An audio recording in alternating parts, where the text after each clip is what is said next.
You check your phone again, but the screen stays dark. That promising conversation has gone cold. Another potential connection fading into digital silence.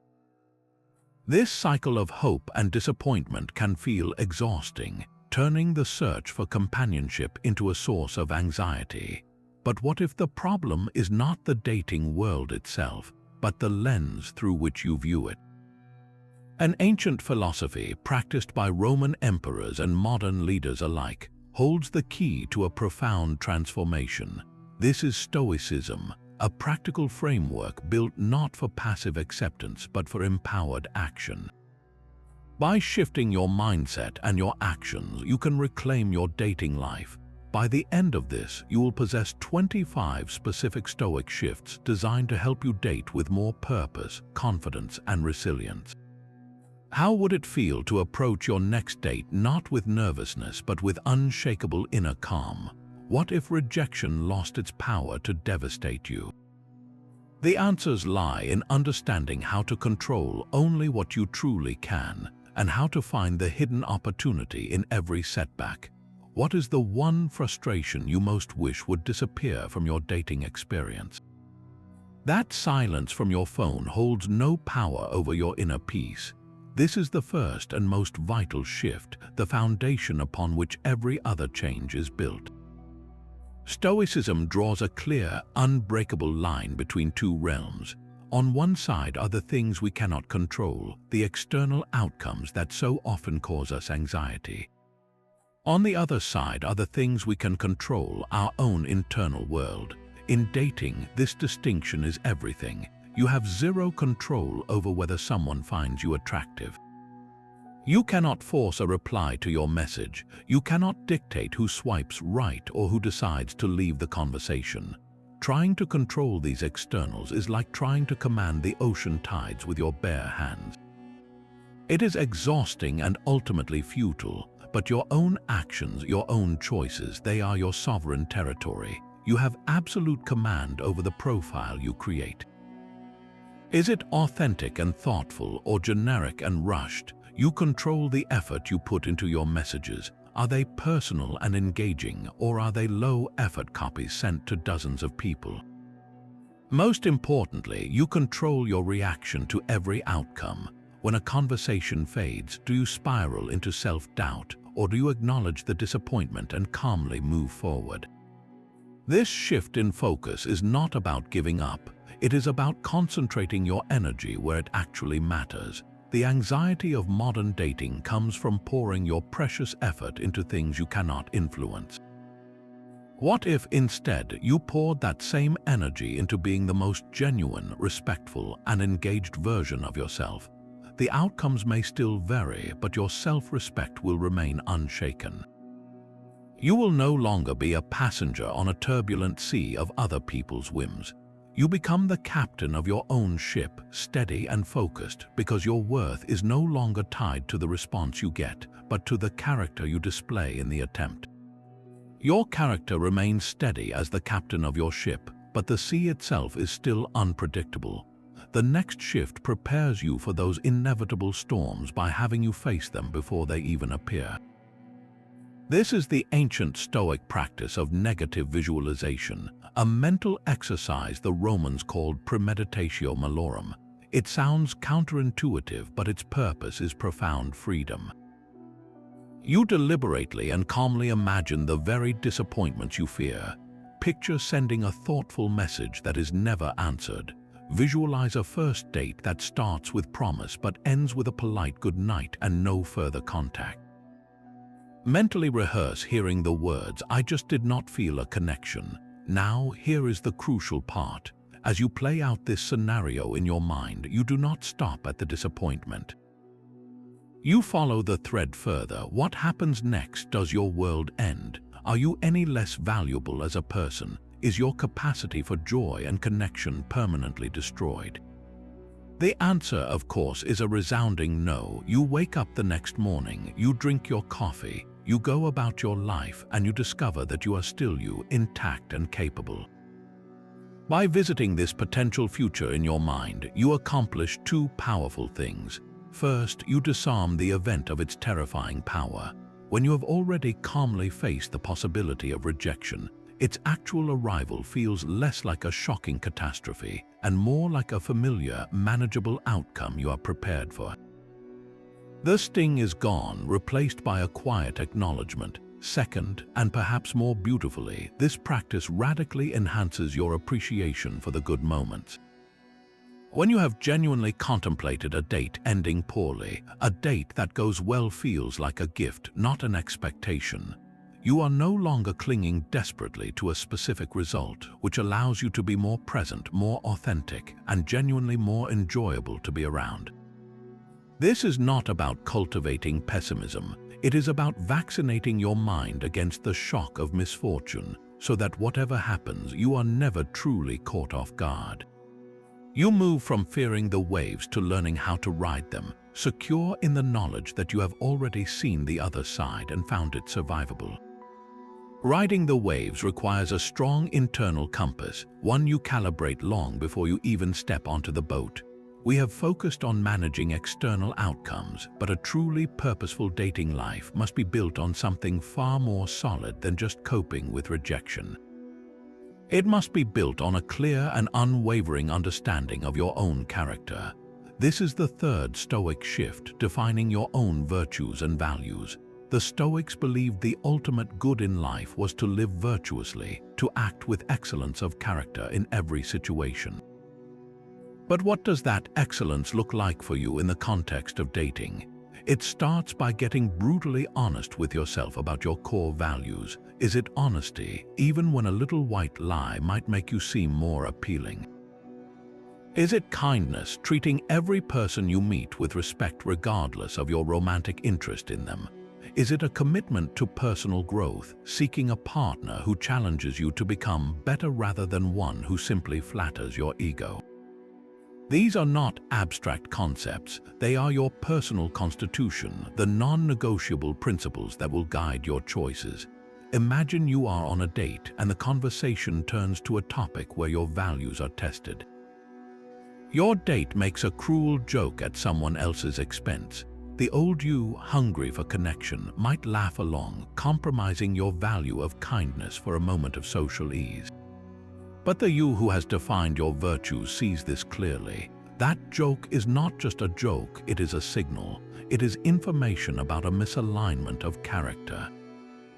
When you have your values clearly in mind, every interaction becomes a filtering mechanism. You are no longer just asking, do they like me? You are asking, is this person compatible with my core self? Does their behavior reflect the virtues I hold dear? This process protects you from the desperate compromise, from twisting yourself into a shape you think someone will want. You stop selling a product and start looking for a partner. Your profile, your conversations, and your dates all become expressions of your defined values. You attract people who resonate with that authentic signal, and you gracefully, without bitterness, filter out those who do not. This is how you date with purpose. You are not just searching for anyone, you are searching for the right one, and you know who the right one is because you have first taken the time to know yourself. Knowing your values gives you a compass, but the path itself is rarely smooth. An awkward silence hangs in the air, a joke falls completely flat. You realize halfway through dinner that you want fundamentally different things in life. In the old paradigm, these moments are pure frustration, signs that a date is failing. Through a Stoic lens, they are something else entirely. They are the training ground. This is the fourth shift, where you learn to see every obstacle as the way forward. The Roman Emperor Marcus Aurelius wrote, "The impediment to action advances action." What stands in the way becomes the way. An awkward silence is not a void to be frantically filled. It is an opportunity to practice patience and to observe your own discomfort without being ruled by it. It is a chance to ask a more thoughtful, open-ended question, training your communication skills under a little bit of pressure. A mismatched expectation is not a personal failure. It is a gift of clarity, a live demonstration of your values in action. revealing an incompatibility that saves you both months of wasted time and emotional energy. Every single friction point is a lesson wrapped in the guise of a problem. That difficult conversation about past relationships is not a minefield to be avoided. It is a masterclass in setting boundaries and expressing your needs with honesty and grace. When you reframe these experiences as essential drills for your character, you strip them of their power to discourage you. You stop seeing a bad date as a waste of an evening and start seeing it as a productive session in the gym of your social and emotional resilience. You are not there just to be liked. You are there to practice virtue. You are there to exercise patience, to demonstrate kindness, to display courage by being authentically yourself. When your primary goal shifts from securing a second date to acting with integrity in the moment, you cannot lose. Either you have a pleasant connection or you have a valuable training session that makes you wiser and stronger for the next one.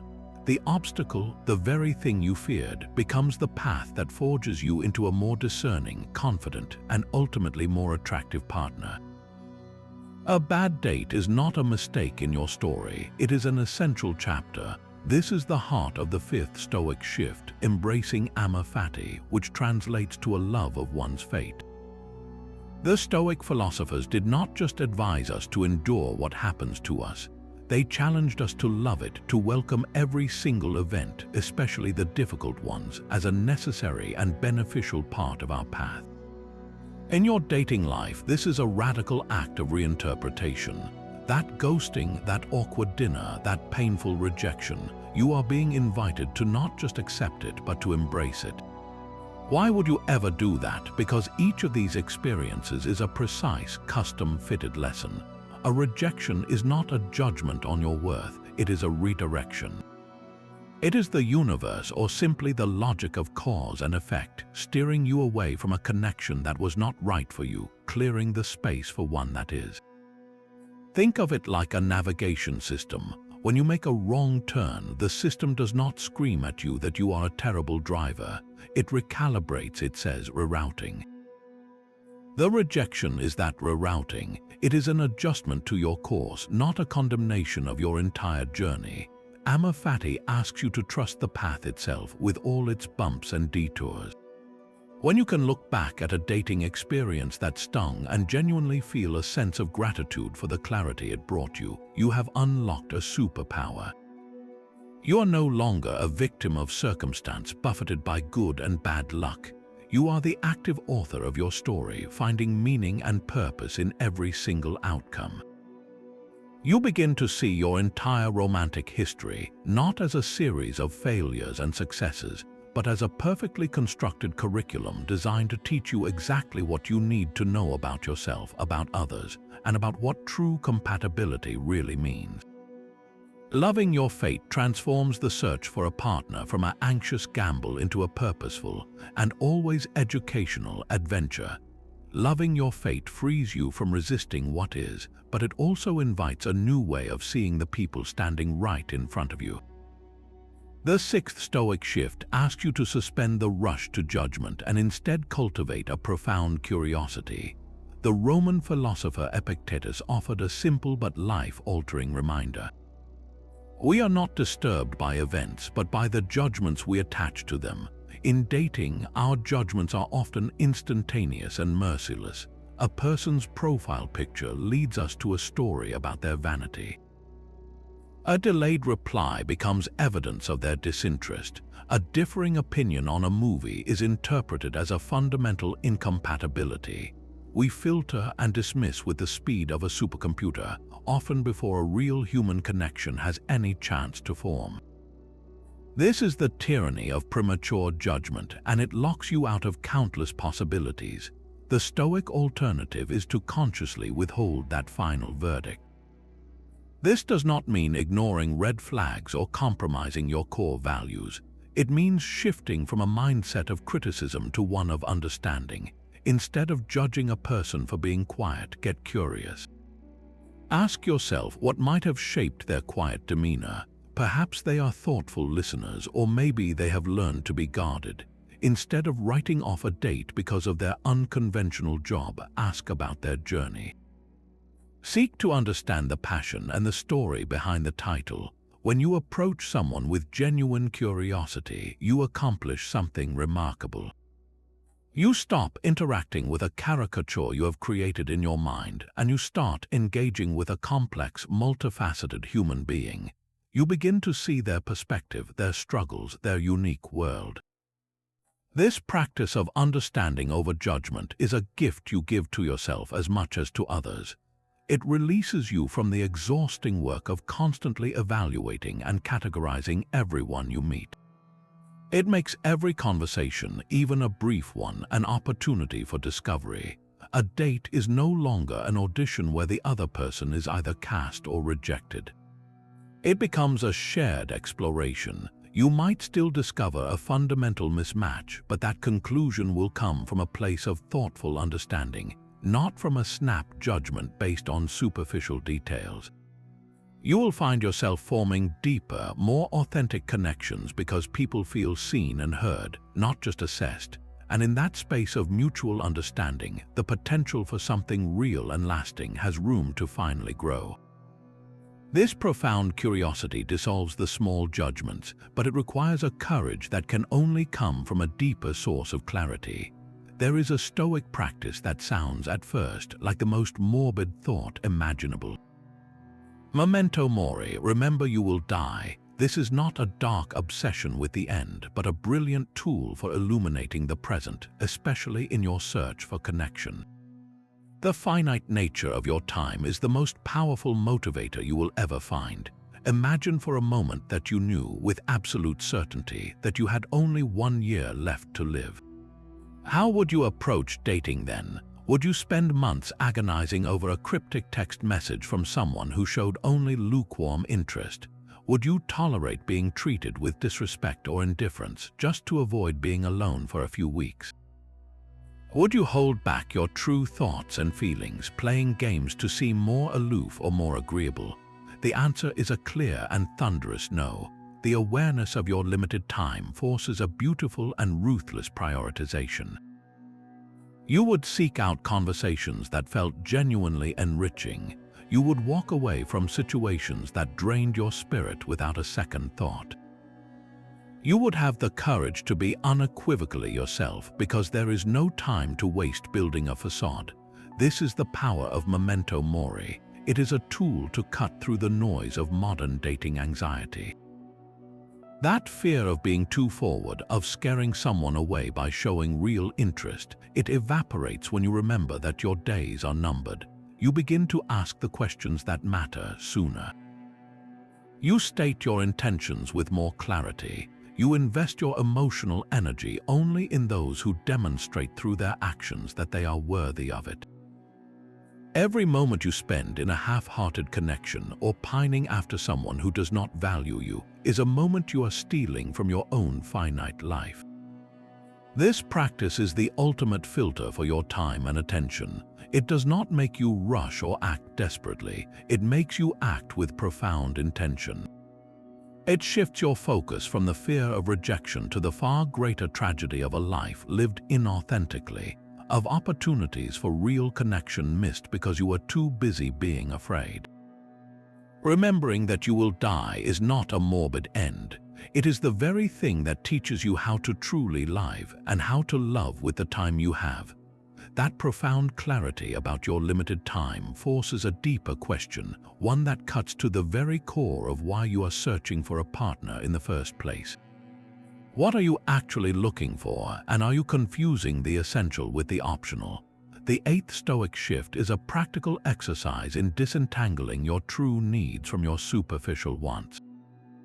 The Stoics were masters of distinguishing between what is necessary for a good life and what is merely preferred. A preferred indifferent might be a pleasant bonus, but it has no bearing on your ability to live with virtue and purpose. In dating, we often load our list with preferred indifference and mistake them for non-negotiable needs. So let us do a simple but powerful exercise. Take a moment right now and think of your ideal partner. What comes to mind first? Is it a specific height, a certain income level, a particular taste in music, or a shared hobby? Write these things down in your mind and then label this column your wants. These are the preferred indifference. They are nice to have, but they are not the foundation of a lasting, resilient partnership. Now dig deeper. Beneath that list of attributes, what is the character of the person you hope to find? What core qualities are essential for you to feel safe, respected, and able to grow alongside them? This is your needs column. This list is much shorter and far more profound. Your needs are things like integrity, the courage to be honest even when it is difficult. They are kindness, a default setting of compassion that extends to you and to others. They are emotional maturity, the capacity to communicate and handle conflict without cruelty or retreat. They are a shared fundamental value, perhaps on the importance of family or personal growth. See the difference. A want is a specific hobby, like hiking. A need is a shared value, like a love for adventure or physical well-being. The want is the particular activity. The need is the underlying character trait or value that the activity represents. You could meet a wonderful person who does not hike but embodies that spirit of adventure in 1,000 other ways. If you are fixated on the want, you might miss them entirely. This exercise is not about settling for less. It is about aiming for what truly matters. By focusing your search on your needs list, you are filtering for character and compatibility. You are looking for the operating system, not the brand of the laptop. This focus liberates you. It allows you to be pleasantly surprised by someone who does not check every single box on your wants list, but who profoundly fulfills every item on your needs list. You stop seeking a checklist and start seeking a connection. And in doing so, you open yourself to possibilities that your rigid list of wants would have automatically ruled out. Your self-worth cannot be a gift bestowed upon you by a stranger across a table. This is the 9th Stoic shift, where you build an internal citadel of validation, making your sense of value independent of the volatile world of dating apps and first impressions. The Stoic ideal of self-sufficiency is not about becoming a lonely island. It is about ensuring your emotional stability is not held hostage by external opinions. When your happiness depends on getting a certain number of likes, or when your entire mood is dictated by whether a date texts you back, you have handed over the keys to your inner peace. You have made yourself needy, and neediness is a scent that others can detect from a mile away. It changes how you communicate, making you seek approval instead of connection. So how do you reclaim that power? You validate yourself daily based on the only thing that is truly and permanently yours, your character. At the end of each day, ask yourself a simple set of questions rooted in your virtues. Did I act with honesty today in my profile and my conversations? Was I kind even when it was easier to be dismissive? Did I have the courage to be my authentic self without pretense or performance? When you can answer yes to these questions, you have already succeeded regardless of the external outcome. A like, a match, a second date, these become pleasant data points, not the sole measure of your success. Your success is internal. It is defined by the integrity of your own actions. Imagine going on a date with this mindset. You are not there to extract validation from the other person. You are there to share your already complete self, to see if there is a mutual fit. This creates a calm, confident presence that is inherently attractive. There is no desperation, no frantic energy, because you are not trying to get something from the other person. You are simply offering who you are. When rejection comes, and it will, it does not crumble your foundation. It is merely a sign that this particular person was not a match for the person you have chosen to be. Your worth was never on the table for them to approve or deny. It was and remains safely within you, built brick by brick through your own virtuous choices. This internal locus of validation is the ultimate source of a calm and purposeful dating life, because you are no longer a beggar hoping for scraps of approval. You are a whole person inviting another whole person to share the journey. Your phone lights up with a new message and your stomach tightens as you read it. It is a reply to your last text and the tone is dismissive, perhaps even a little critical. The immediate surge of heat to your face, the defensive thoughts already forming a sharp retort in your mind. This is the moment of truth.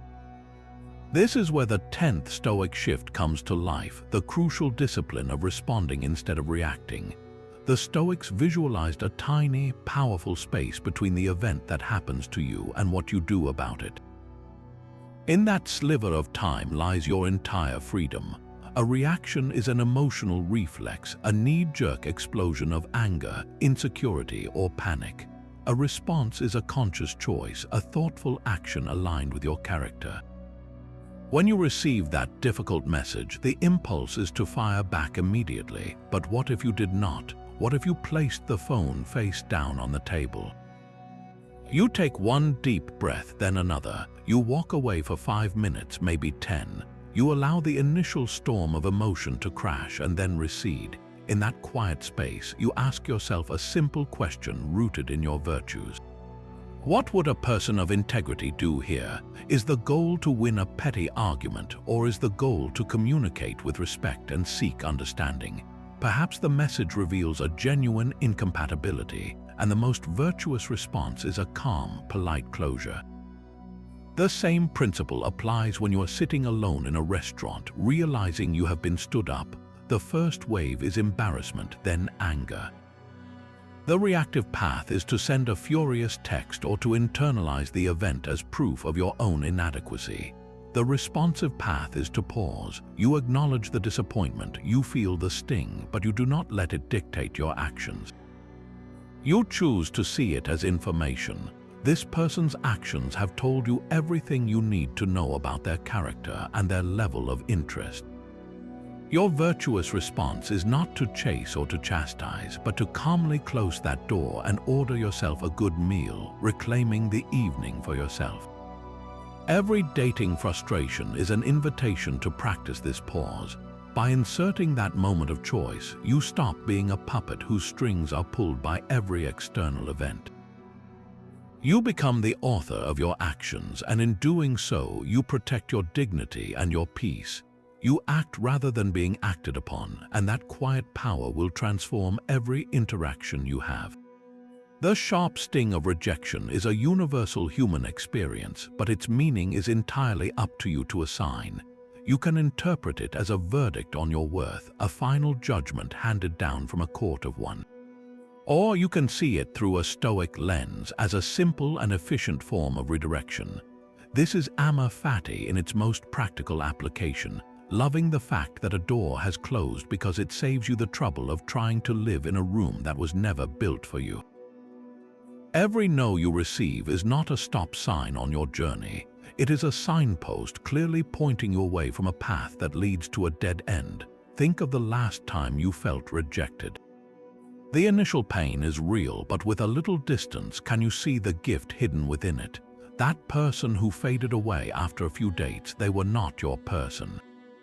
Their departure was not a loss of a future that was guaranteed, but the prevention of a future filled with compromise, misunderstanding, or even heartbreak down the line. They did you a profound favor by exiting early, saving you months or even years of your precious time and emotional energy. Your virtues, the character you have worked so hard to define, act as a magnetic compass. A rejection is simply the universe's way of saying the magnetic field here is wrong, the alignment is off, keep moving. When someone rejects you, or when you wisely reject them, it is because your fundamental energies are not compatible. This is not a failure, it is a successful filtering process. It is the system working exactly as it should, clearing the way for a connection that does not require you to shrink, to pretend, or to abandon your core principles. The right person is not just someone who accepts you, but someone who resonates with the specific frequency of your character. Every rejection fine-tunes your signal, making it clearer and stronger, until it can only be received by the one who is truly meant to hear it. Your inner citadel of self-worth is unshaken, but its walls can always grow stronger. There is a Stoic exercise designed specifically for this, a deliberate and counterintuitive training of your comfort muscle. This is voluntary discomfort, and it is your 12th shift. The principle is simple. You intentionally and temporarily choose to experience minor hardships to prove to your own subconscious that you are more resilient than you think. In the context of dating, this means actively seeking out the small, manageable moments of awkwardness you normally avoid. It is the practice of leaning into the very discomfort that usually holds you back. This is not about self-punishment, it is about empowerment. Think of it as emotional weightlifting. You would not walk into a gym and try to lift the heaviest barbell on your first day. You start with a lighter weight, and with consistent practice, you build the strength for bigger challenges. Voluntary discomfort works the same way. You start with small, controlled social risks. Perhaps you normally wait for others to message first. Your voluntary discomfort is to send the first message to one person you genuinely find intriguing without overthinking the perfect opener. The goal is not the reply, it is the act of sending it. You prove to yourself that you can handle the silence that might follow, that your sense of self is not attached to the outcome. Or maybe you always stick to the same type of date, a comfortable coffee shop. Your voluntary discomfort is to suggest something different, an activity like a walk in a botanical garden or a visit to a museum.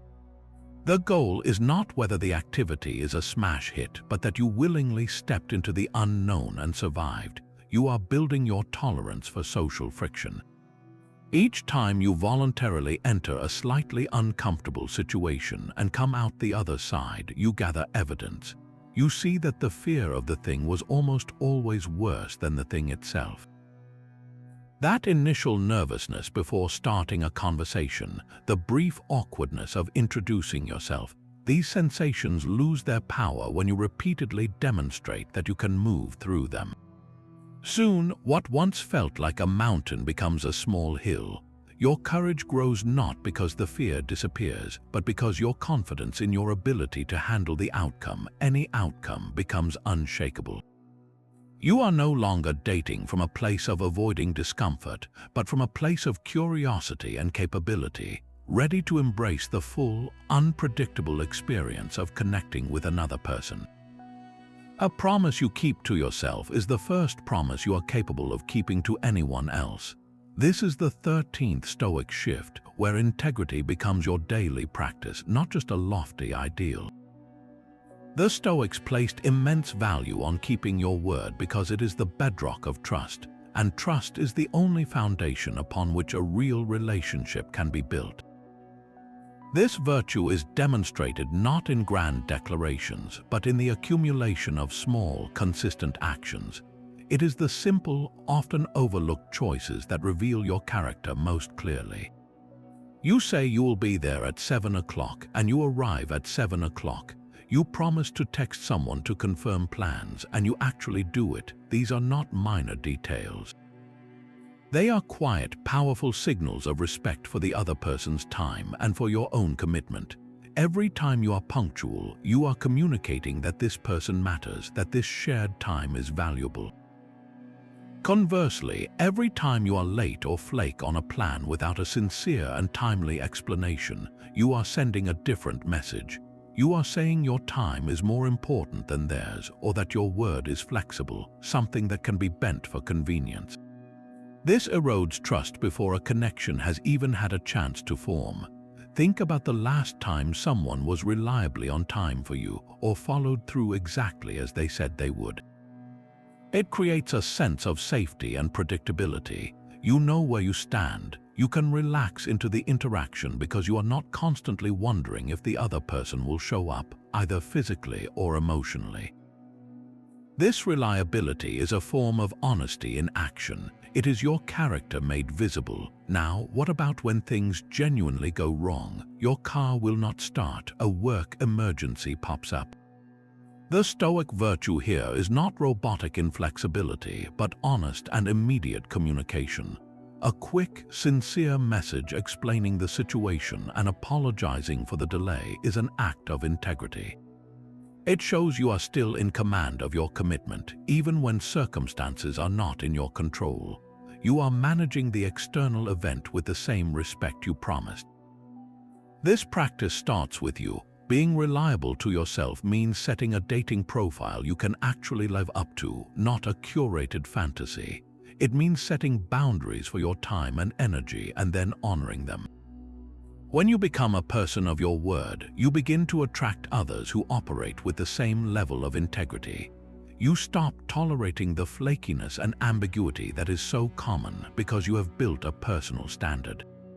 Your own unwavering reliability becomes the compass that guides you toward people who value the same quiet, powerful virtue. Your reliability builds a foundation of trust, but it cannot guarantee the future. The 14th shift asks you to loosen your grip on the destination and learn to value the journey itself. So much of the anxiety in dating comes from a single, heavy question hanging over every interaction: will this be the one? You walk into a coffee shop carrying the weight of that entire potential future on your shoulders, turning a simple conversation into a high-stakes audition. The Stoic alternative is to consciously detach from that specific outcome. This is not about becoming cold or indifferent. It is about shifting your primary goal from securing a relationship to fully experiencing the present moment. Your intention is no longer to extract a commitment from the person sitting across from you. Your intention is to have a genuine, engaging conversation. It is to learn something new about another human being, to share a laugh, to enjoy the simple pleasure of connection for its own sake. When your focus is on the quality of the interaction itself, the pressure evaporates. You are no longer performing for a desired result. You are simply participating in an experience. Think of it like tending a garden. If you spend every day anxiously digging up your seeds to see if they have become full-grown plants, you will kill them. But if you focus on the process, on providing good soil, water, and sunlight, you create the conditions where growth can happen naturally. A date is the same. You cannot force a relationship to bloom, but you can absolutely control the conditions you create, bringing your authentic, respectful, and curious self to the table. When you do this, two beautiful things happen. First, you become more relaxed and more authentically yourself, which is inherently more attractive. Second, you open yourself to all the other valuable outcomes a date can offer beyond a romantic partnership. You might gain a new friend, learn a surprising perspective, or simply collect a memorable story. Every connection becomes worthwhile, regardless of its final label. By detaching from the one specific outcome you thought you wanted, you discover a whole spectrum of meaningful possibilities you would have otherwise missed. The path to finding a profound connection is often paved with the simple, unforced joy of many smaller ones. The entire history of your romantic life would fit on a single page of a much larger book. This is the 15th Stoic shift, a practice known as the view from above, and it is a mental exercise designed to recalibrate your sense of scale. Close your eyes for a moment and pull back from the immediate frustration of a silent phone or a disappointing date. Imagine you're rising above the coffee shop, seeing the city as a map of tiny, moving lights. Pull back further until the continent is a shape on a spinning blue marble. Further still until our planet is just one of many orbiting a star, which is itself one of countless billions in a single galaxy. From this vast cosmic perspective, look back down at your own timeline. See the entire arc of your life from your first breath to your last. Now, locate that one evening last Tuesday when you felt a knot in your stomach because a conversation ended awkwardly. See how small it appears. This is not to diminish your feelings, but to contextualize them. That single date, that period of being single, these are not the defining events of your existence. They are brief moments in a long and complex journey. When you adopt this view from above, the anxiety that clings to every interaction begins to loosen its grip. The stakes feel lower because you can see the bigger picture. You are not on a desperate sprint to find a partner before a timer runs out. You are on a long pilgrimage, and every person you meet, every connection you make or release, is a step along a path that is uniquely yours. This perspective cultivates a profound patience. A year of being single is not an eternity, it is a chapter. A rejection is not a catastrophe, it is a single sentence. This wider lens helps you make decisions not from a place of frantic scarcity, but from a place of calm abundance.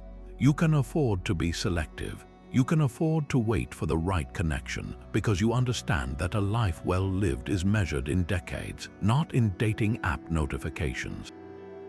The view from above does not make your search for love unimportant. It makes it part of a grander, more meaningful narrative, freeing you to pursue it with purpose rather than panic.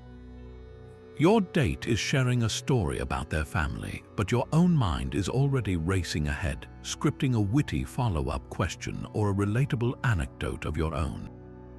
The 16th Stoic shift cuts directly through this mental noise, grounding you in a practice that transforms superficial chatter into genuine connection, active listening. This is the art of hearing not just to reply, but to understand, and it is a direct application of the Stoic command to focus entirely on the present moment. When you are mentally rehearsing your next sentence, you are no longer in the conversation. You have left the shared space of the present and retreated into the private theater of your own mind, where you are the sole actor and director. Stoicism asks you to surrender that control, to let go of the script and simply receive the person in front of you. It means placing your full attention on their words, their tone, the subtle shifts in their expression. It means quieting the internal commentator that is constantly judging, analyzing, or planning. The goal is to understand their world, not to assemble your defense or your sales pitch. How does this feel in practice? Your date mentions a difficult project at work. Instead of immediately jumping in with your own work stress story, you pause. You ask a simple, open-ended question that invites them to elaborate. What was the most challenging part of that for you? Then you listen. You listen to the words they choose, and you listen to the emotion behind them. You notice what they light up about and what seems to drain their energy. You are not listening for an opening to talk about yourself. You are listening to know them.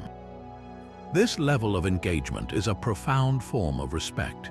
It communicates that you value their inner world enough to give it your undivided attention. People feel this difference deeply, even if they cannot articulate it.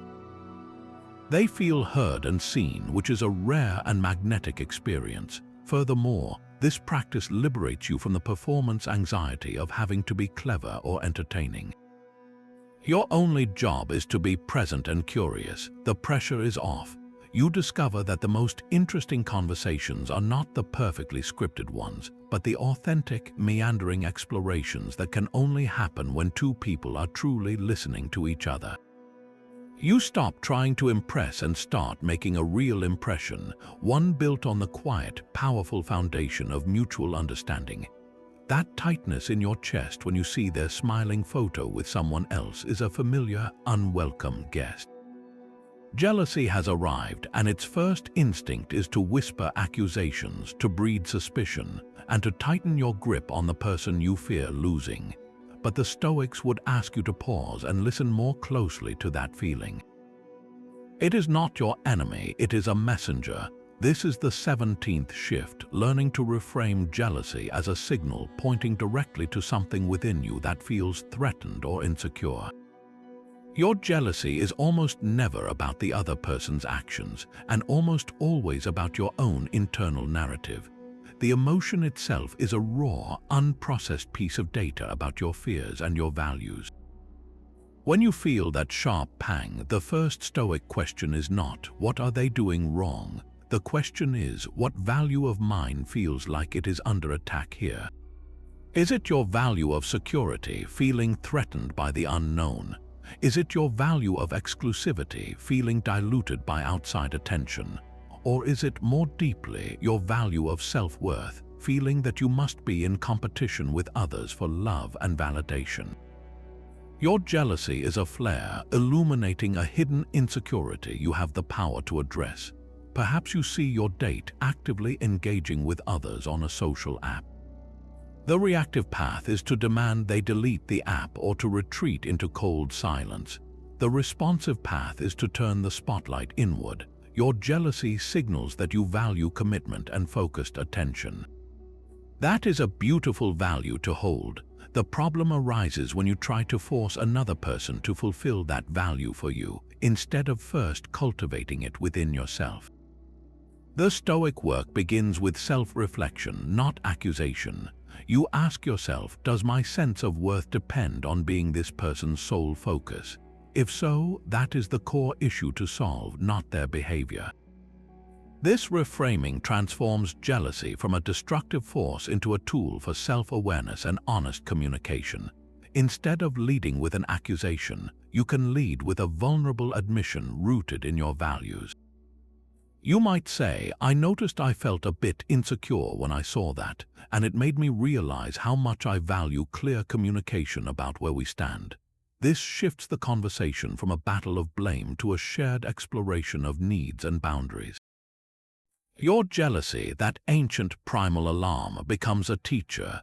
It shows you where you need to build more internal security, where you need to trust your own worth more deeply, and where you need to have the courage to communicate your values with clarity and compassion without the need to control the person standing in front of you. Your dating life is not something that happens to you, it is something you build with your own hands. The 18th Stoic shift is a call to radical ownership, to stop casting yourself as the victim of a broken app or a shallow dating pool, and to step into your true role as the author of your romantic story.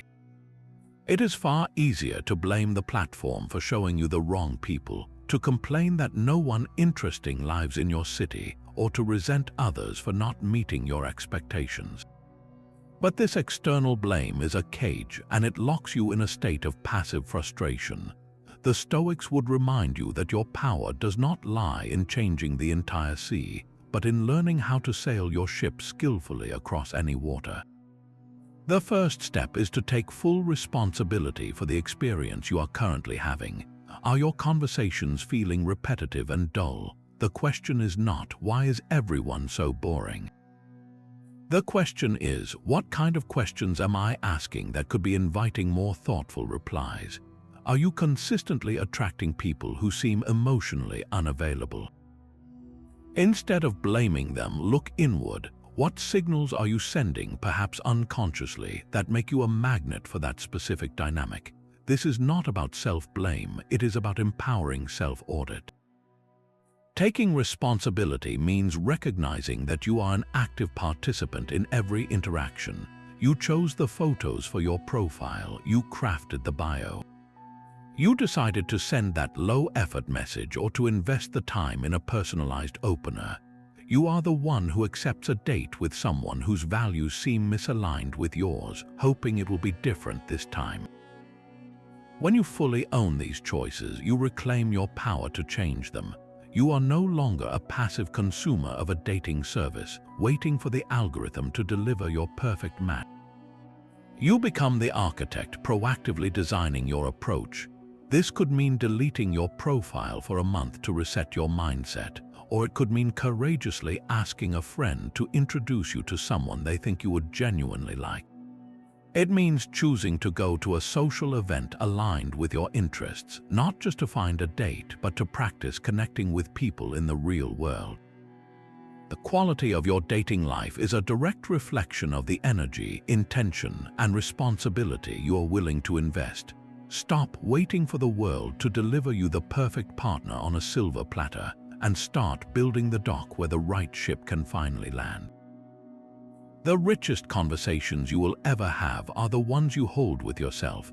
There is a profound difference between being alone and being lonely, a distinction the Stoics understood deeply. This 19th shift invites you to find genuine contentment in your own company, to build a life so fulfilling on its own terms that a partner becomes a welcome addition, not a necessary completion. Loneliness whispers that you are incomplete, that you need someone else to fill a void within you. This energy is palpable, and it often leads to choices born from desperation rather than discernment. You might settle for less, tolerate disrespect, or cling to connections that are not right, all out of a fear of being by yourself. The Stoic alternative is to systematically dismantle that fear by falling in love with your own life. Start by asking yourself a difficult but liberating question. If I knew I would never find a romantic partner, how would I choose to live my life starting today? Your answer is your blueprint. It points you toward the hobbies you have neglected, the friendships you want to deepen, the skills you have wanted to learn, and the personal projects that bring you a sense of purpose. This is not about keeping busy to distract yourself from being single. It is about building a meaningful existence where your joy is sourced from your own actions and growth. When you cultivate this inner abundance, your entire presence shifts. You walk into a room or onto a date, not as a half person searching for your other half, but as a whole person offering to share your already complete world. There is no hidden agenda, no silent plea for someone to rescue you from your own life. This self-contained confidence is incredibly attractive. It communicates that you are there by choice, not by need. You are able to listen more deeply because you are not frantically scanning for validation. You can set clearer boundaries because you are not afraid of losing the one person you think will save you from solitude. Your dating life transforms from a frantic hunt into a calm, selective process of seeing who is interesting enough to invite into the beautiful, self-sustaining world you have built for yourself. A partner then becomes a luxury, not a necessity, and that is the most powerful and purposeful position from which to choose love. That beautiful, self-sustaining world you have built for yourself deserves a daily celebration of its own growth. The 20th Stoic shift turns your attention from the horizon you're walking toward to the ground you're walking on, through a simple, transformative practice of gratitude for the journey itself. It is a conscious choice to end each day by reflecting not on what you lack, but on the small, specific gifts your dating life has offered you, even on the most challenging days. This is not about forcing a false positivity. It is about training your mind to spot the hidden value in every experience. Before you go to sleep, ask yourself one or two pointed questions. What is one thing I learned about myself from my interactions today? Perhaps a brief conversation revealed your own patience, or a moment of social anxiety showed you where you still need to build confidence. That is a gift. What is one thing I can appreciate about the opportunity to connect, even briefly, with another person? Maybe it was the shared laugh over a misunderstanding, or the simple kindness of someone holding a door open for you on your way to meet someone. When you start looking for these small data points, you realize your romantic journey is not a barren landscape between oases of connection, but a terrain rich with lessons and moments of human warmth. This practice systematically rewires your perception from a mindset of scarcity to one of abundance. You are no longer fixated on the one person who did not reply, but are actively collecting the insights and micro-connections that are making you wiser and more resilient. A date that does not lead to a second one is no longer a failure. It is a source of gratitude for the clarity it provided. The courage it took to send that first message becomes a victory in itself, worthy of acknowledgement. This daily ritual fills the reservoir of your own contentment, ensuring that your search for a partner is fueled by a sense of already having a life worth loving, a journey already filled with its own quiet, valuable rewards. Your words are the final piece of your character, the one you offer to another person. The 21st Stoic shift is to sharpen that tool, learning to communicate with a blend of unwavering clarity and genuine kindness. This is where the Stoic virtues of wisdom and justice meet the messy reality of human connection. Wisdom gives you the discernment to know what needs to be said, and justice gives you the compassion to say it with respect for the other person's humanity. This is not about being nice at the expense of your truth, nor is it about being brutally honest under the guise of virtue. It is the delicate, powerful art of stating your reality without attacking theirs. Think of a moment when you needed to set a boundary or express a difficult feeling. The old reactive way might be to ghost, to send a vague text about being busy, or to launch into a criticism that begins with "you always."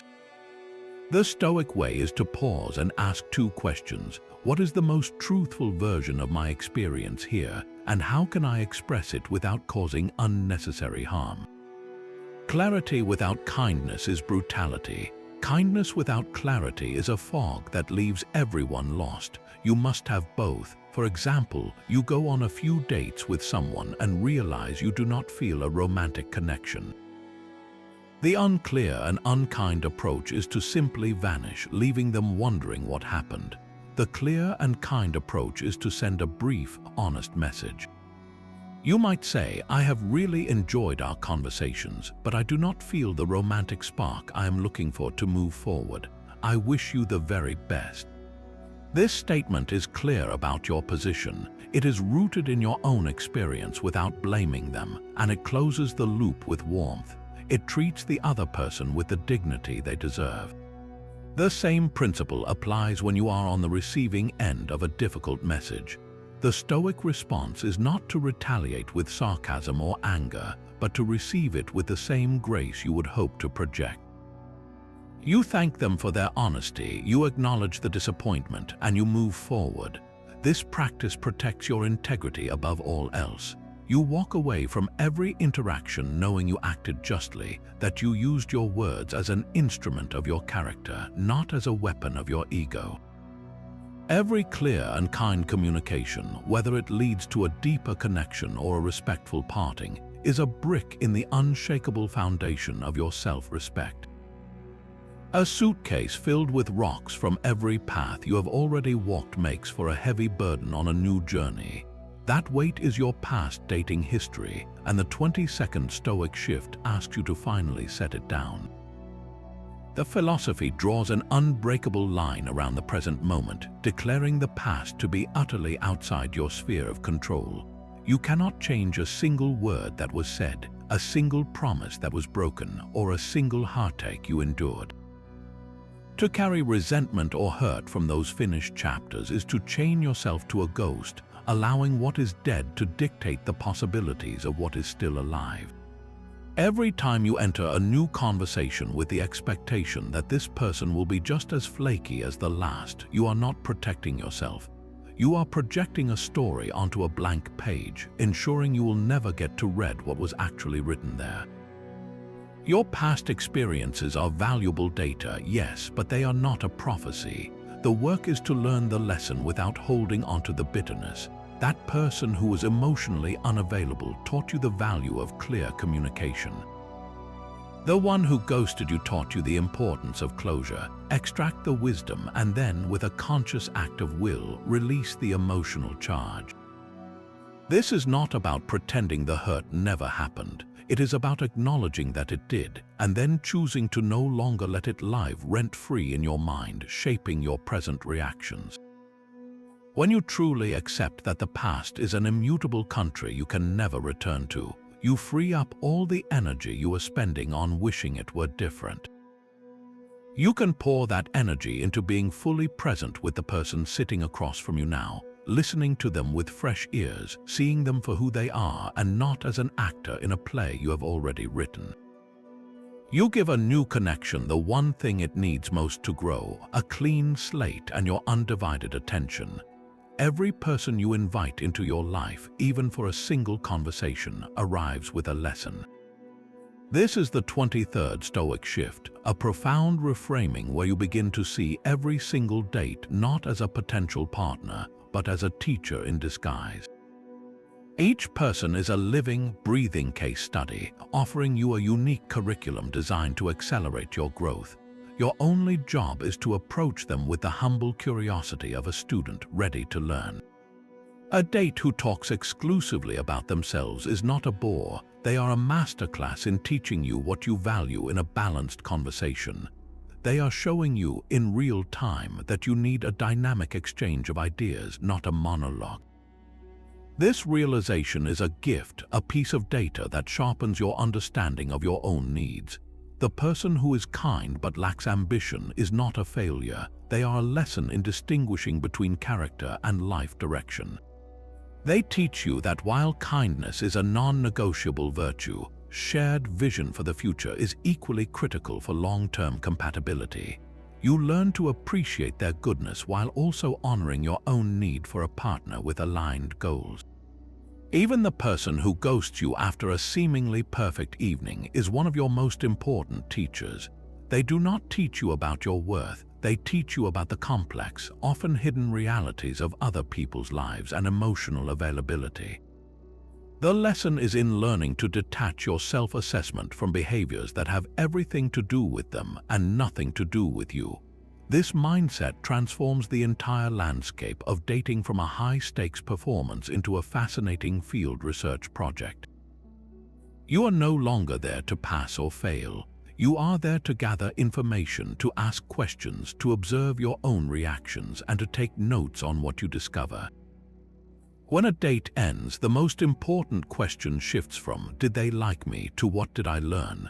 What did I learn about my own patience, my communication style, or my deal breakers?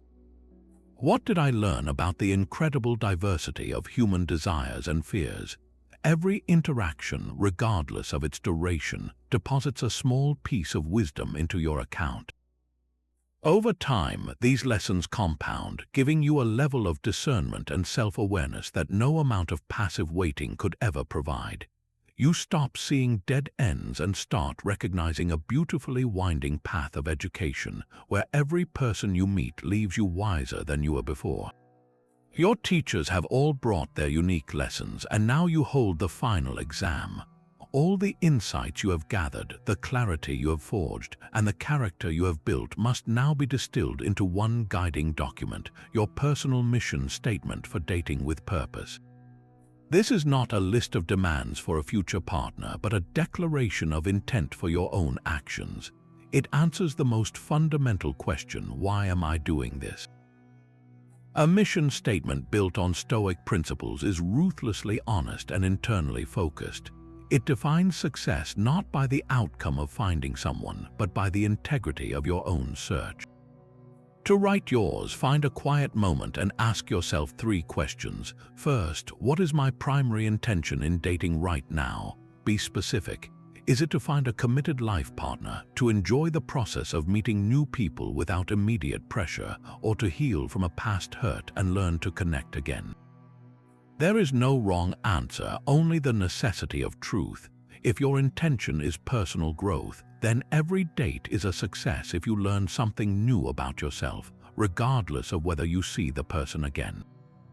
Second, what virtues do I commit to embodying throughout this process? This is your code of conduct. You might write, I will practice courage by being authentically myself on every date.